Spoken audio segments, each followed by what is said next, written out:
आज आप सब के साथ भारतीय सेना के एयर डिफेंस मेजर्स जो कि हमने इंडियन एयरफोर्स के साथ मिलजुल कर तालमेल में लिए, उसके बारे में कुछ बातचीत करूंगा। इस विषय में मैंने कल भी कुछ टिप्पणी करी थी, लेकिन आज मैं इस युद्ध के अहम एस्पेक्ट के बारे में आपको थोड़ा और पर्सपेक्टिव देना चाहता हूं। हमें एयर डिफेंस ऑपरेशन सिंदूर के एयर डिफेंस की कार्रवाई को एक कॉन्टेक्स्ट में समझने की आवश्यकता है। मैंने आपको कल बताया था कि पिछले कुछ सालों में आतंक की गतिविधियों का कैरेक्टर जो है उसमें कुछ बदलाव आ रहा था। अब हमारी मिलिट्री के साथ साथ मासूम सिविलियंस जो कि अपना बचाव करने में विफल थे, उन पर भी हमले हो रहे थे। 2024 में जम्मू सेक्टर में शिवखोरी मंदिर को जाते हुए यात्री और इस साल अप्रैल में पहलगाम में मासूम पर्यटक इस खतरनाक ट्रेंड के विशेष उदाहरण हैं। पहलगाम तक पाप का ये घड़ा भर चुका था।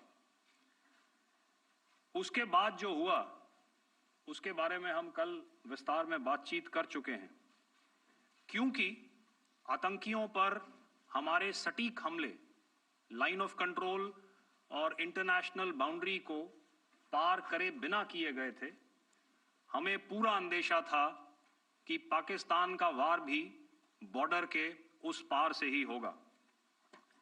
इसलिए हमने अपनी एयर डिफेंस की पूरी तैयारी पहले से ही कर ली थी।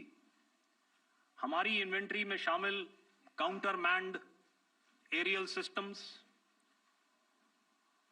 इलेक्ट्रॉनिक वॉरफेयर के साधन और एयर डिफेंस वेपन्स का इंडियन एयरफोर्स के इसी प्रकार के सिस्टम्स के साथ एक अनोखा मिश्रण किया गया।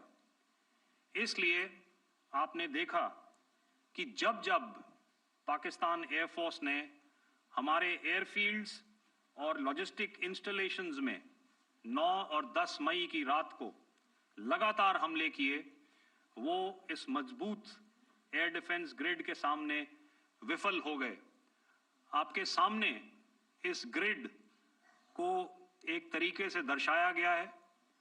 आप देख रहे हैं कि इंटरनेशनल बाउंड्री से कितनी layers, radars, counter unmanned aerial systems, उसके पीछे शोल्डर फायर्ड वेपन्स, हमारे विंटेज एयर डिफेंस वेपन्स जो कि काफ़ी सालों से हमारी सेना में हैं।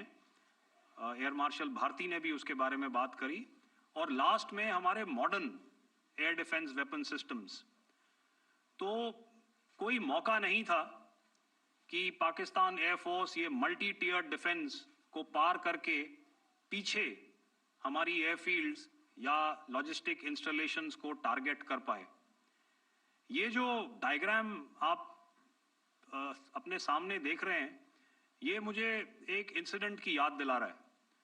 और मैं आपको इस उदाहरण के जरिए से एक ये एस्पेक्ट हाईलाइट करना चाहता हूं। जब मैं स्कूल में था तो तकरीबन मेरे ख्याल से ये 70 का दशक था और उस समय इंग्लैंड और ऑस्ट्रेलिया के बीच में, आज शायद क्रिकेट की बात भी करनी चाहिए क्योंकि मैं देख रहा था कि विराट कोहली ने टेस्ट क्रिकेट से रिटायरमेंट ले ली। कई भारतीयों की तरह वो मेरे भी फेवरेट क्रिकेटर हैं। तो 70 के दशक में ऑस्ट्रेलिया और इंग्लैंड की फेमस एशेज सीरीज चल रही थी और उस समय ऑस्ट्रेलिया के दो बहुत तेज गेंदबाज जो कि क्रिकेट हिस्ट्री में बड़ा उनका नाम है, जेफ थॉमसन और डेनिस लिली, उन्होंने अंग्रेजी बैट्समैन और उनकी बैटिंग लाइनअप को तहस नहस कर दिया था। और ऑस्ट्रेलियंस ने उस समय एक कहावत निकाली थी, that from ashes to ashes and from dust to dust, if Thommo don't get here then Lillee surely must. और अगर आप इस लेयर को देखें तो आप समझ जाएंगे कि मैं आपको क्या बताने की कोशिश कर रहा हूं। तो अगर आप सारे सिस्टम्स को पार कर भी गए तो आपको फिर भी एयरफील्ड या लॉजिस्टिक इंस्टॉलेशन या जो भी चीज को आप टारगेट कर रहे हैं उसमें पहुंचने से पहले कोई ना कोई इस लेयर्ड ग्रिड का सिस्टम जरूर गिरा देगा। जो दुर्दशा कल आपने पाकिस्तान एयरफील्ड्स की देखी और शायद आज भी एयर मार्शल भारती की प्रेजेंटेशन में, हमारी एयरफील्ड्स हर प्रकार से ऑपरेशनल हैं। यही नहीं, पाकिस्तान के ड्रोन्स और वेपनाइज्ड यूएवीज से की गई हमलावर कोशिशें भी इस ग्रिड के कारण नाकाम हुई और जो बचे कुचे ड्रोन्स थे उन्हें हमारे शोल्डर फायर्ड हथियारों से मार गिराया गया। मैं यहां पर अपनी बॉर्डर सिक्योरिटी फोर्स की भी सराहना करना चाहता हूं। उनके डायरेक्टर जनरल साहब से लेकर बॉर्डर पर तैनात बीओपी पर पहरा देने वाले आखिरी जवान भी हमारे इस अभियान में बढ़ चढ़कर शामिल हुए और बहुत बहादुरी से उन्होंने हमारा साथ दिया। उनके काउंटर अनार्म्ड सिस्टम्स भी हमारे इस मल्टी टियर्ड एयर डिफेंस ग्रिड का हिस्सा थे, जिसके कारण पाकिस्तान की नापाक हरकतों का विनाश किया गया। आपने सुना ही होगा, जब हौसले बुलंद हों तो मंजिलें भी कदम चूमती हैं। In the end, I would like to highlight again that in every single domain that Operation Sindoor has been prosecuted, there has been absolute synergy between the three services.